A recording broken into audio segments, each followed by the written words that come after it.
Kalau kaum muslimin sama-sama antusias, berusaha sekuat tenaga memahami dan mengamalkan Islam ini seperti yang dipahami dan yang diamalkan oleh Rasulullah atau oleh sahabat atau oleh tabi'in, saya yakinnya kondisi umat Islam ini akan kembali mulia. Semangatnya sudah ada, ucapan di lisannya sudah ada. Sekarang berapa banyak, alhamdulillah, sebuah nikmat yang kita rasakan sekarang. Seruan kembali kepada sunnah itu kan luar biasa sekarang itu dengan. Dan itu suatu hal yang sangat positif.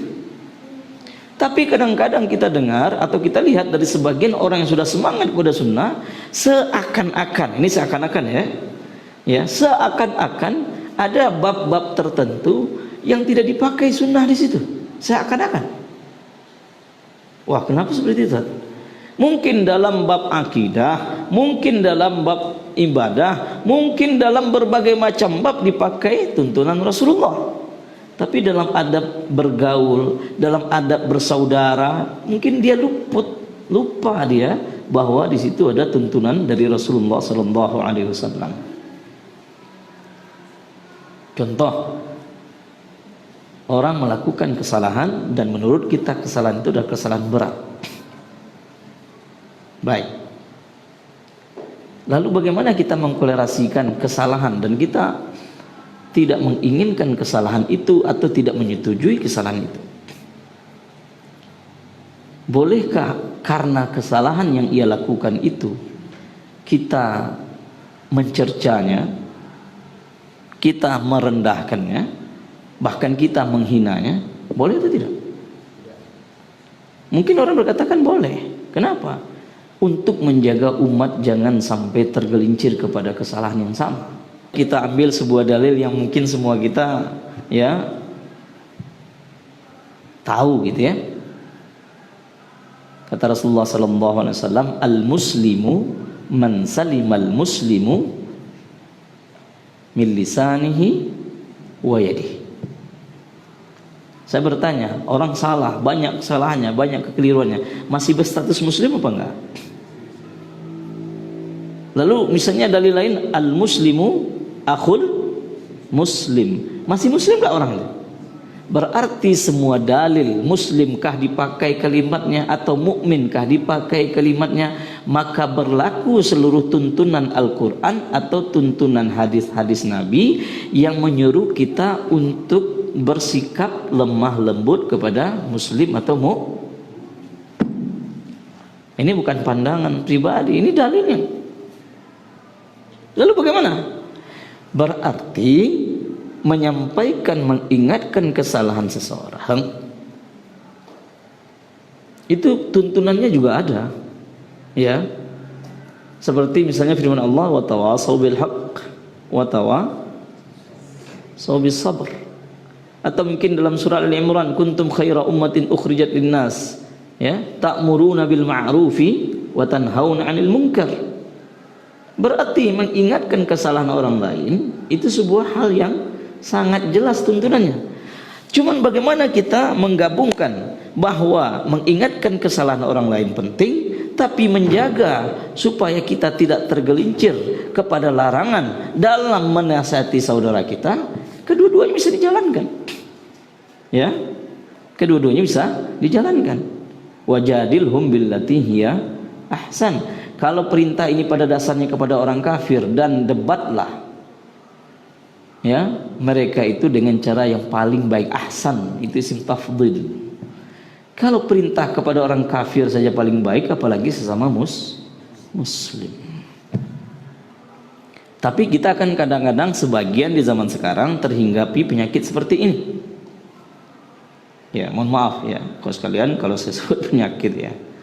Pertama, ya pokoknya ingin mengkritisi segala kesalahan yang menurut kita atau menurut keyakinan kita berdasarkan kepada apa yang kita baca atau kita dengar dengan cara apapun, sehingga kadang-kadang terlindaslah ya dhawabit syar'iyyah fil muhafadzati 'alal ukhuwah.